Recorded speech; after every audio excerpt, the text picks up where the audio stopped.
All right, it is day 64, and we're heading off on a bike ride today. Just saw it's 8:45, and it's already getting toasty out here, so I'm hoping my one little water bottle is going to do me good. But in any case, last couple days has been a little bit light, so I'm going to try and we'll see how many miles I get in. I'll do a minimum, of course, 30. Maybe we'll push it to 40 or maybe a little more. We'll just see. I'm going to start out a route going to Pittsburgh. There's a good hill climb in there that I like, so we'll see how that feels on the way back. In any case, make it great. I just have to turn around. I always forget to put on my sunglasses, so I've got these that I bought off of Temu. They're I guess they're biking goggles, glasses, but anyway, that's what I'm going to use today. Alright, we just made it to the top of the hill here in Pittsburgh. Huge headwind climbing the hill, but we made it.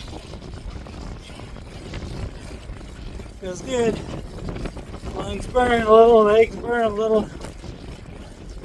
Means growth. Alright, now we get to enjoy the downhill.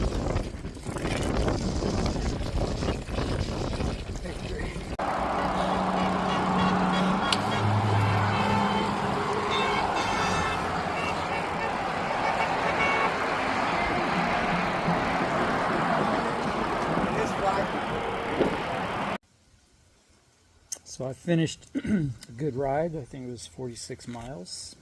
Got a good climb. And now I'm going to enjoy a nice cutie. But I also want to just share a couple thoughts on something.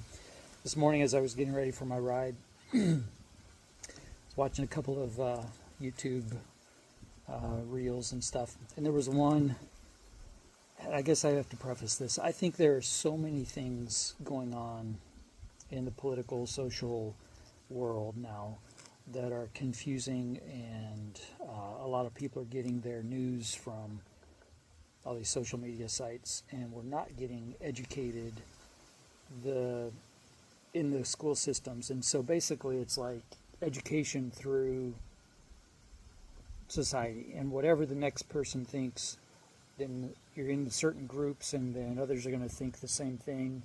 And we have to sometimes distinguish between what is actual truth, because truth doesn't change, and and then what are the I'll just call them deceptions or lies that creep in that start to take over. Now I'm saying that because I firmly believe that there is a ongoing fight for good and evil, and call it truth and untruth, or sub-truths, or whatever you want to call it. It's just, if it's not true, like if gravity doesn't work, then you can't substitute whatever else you want, right? It's like it's an absolute, there's a truth, it's a law. So anyway, prefacing it with that, I think that there is a lot of high emotion around a lot of things going on. People don't like President Trump. People love President Trump. People don't like a past president. People do like a past president. And what has happened over time is a lot of this social creep into what is true, to where most people now are caught in between this emotion and actually using logic or their intelligence or common sense. So I'm going to make a couple of comments that could ruffle a few feathers, but I think we have to sometimes get back to what is actual true. So as I mentioned, I was watching a YouTube video, and this particular one happened to be about some transgender male who is competing in female track.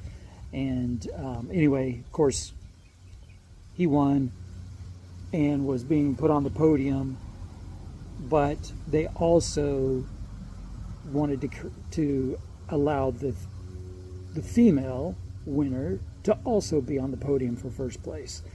And so they were trying to justify this. And of course, there's federal money that's coming through Title IX, it sounds like. And then there's the states who are trying to, like here in California, trying to say, hey, this is okay. And so it's basically creating a problem. So let's get back to the truth. There are two sexes, male and female. So what happens, and that is a biological fact, right?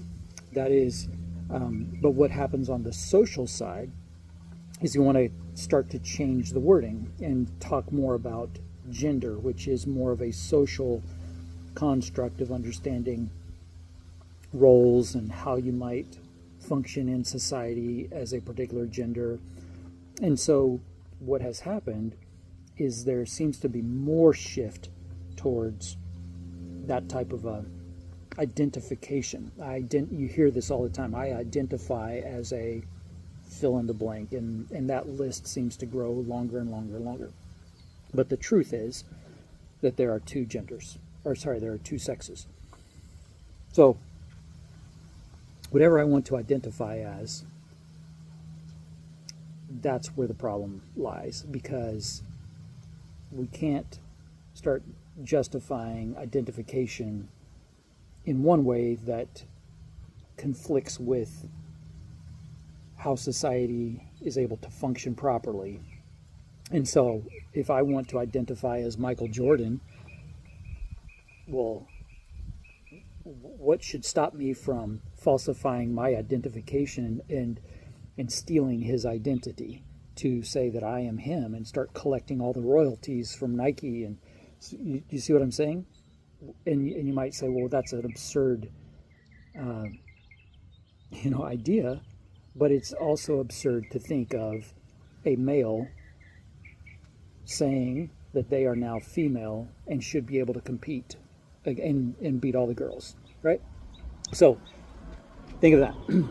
Now, as I was also out on my ride and as I captured, there were some peaceful protests, and there's some unpeaceful protests going down in LA and other places. So again, we've got to get back to the truth and what are the lies that are coming in. So some of the truth is, here in the United States, we are a constitutional republic. And oftentimes the social change is saying we are a democracy. There is a distinction, and that should have been taught back in school, in high school. So if we now have a lot of people who have forgotten that or have shifted and think that a democracy is what we are operating under, that's where we're going to have a lot of these problems. So under a constitutional republic, we have a constitution which governs how things operate here. Limits of power. We elect officials versus the majority of people voting for something is dictating what happens. Now, we do have some elections which allow for deciding on certain things, getting on ballots or getting to propositions to, whatever. So, but anyway, also I want to point out that this Constitution protects the minorities.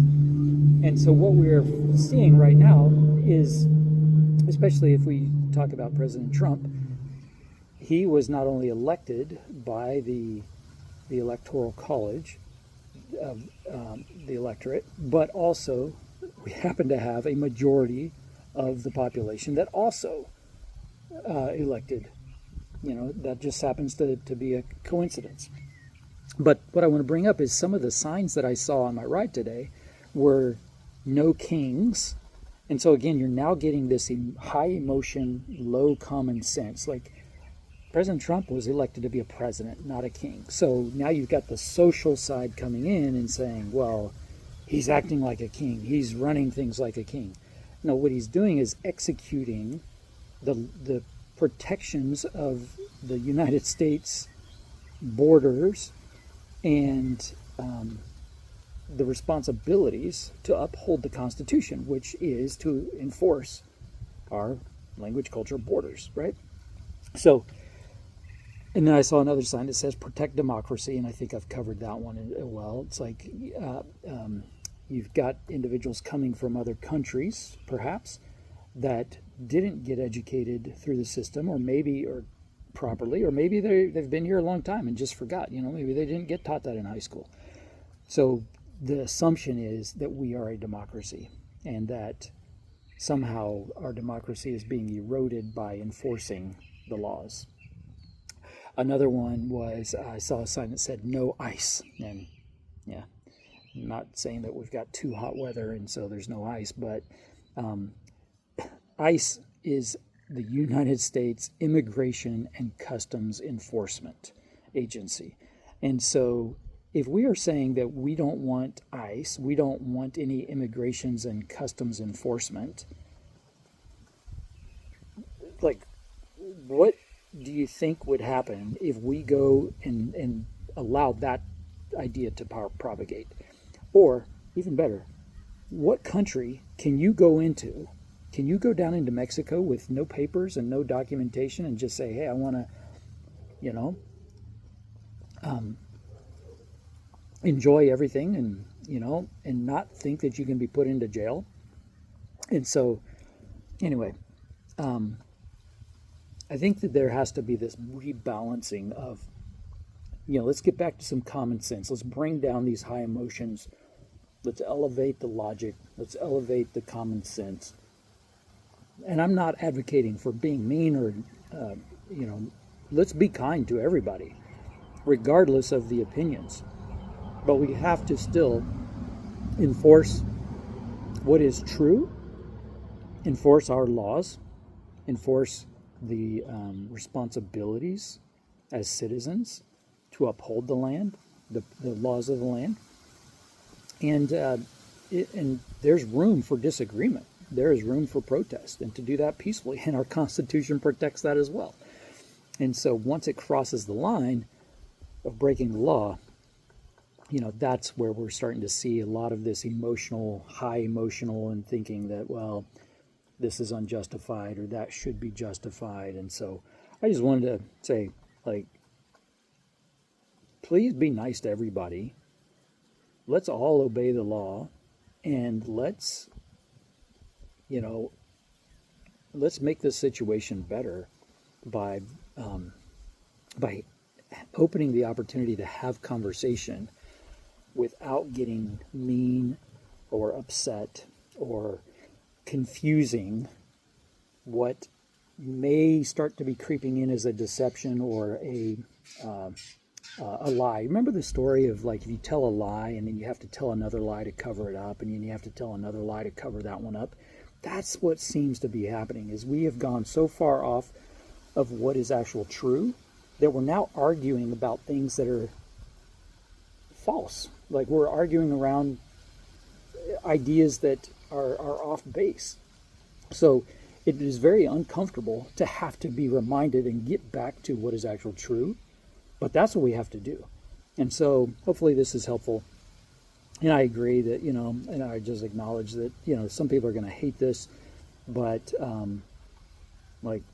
the truth will always be the same. And if we protect the truth, then we can avoid a lot of other problems. We don't have to cover up lies. We don't have to argue about things that are wrong, because we're operating on truth. So anyway, that's my main point. Enjoy. I'm going to finish enjoying my QD. I'll see you later. Bye.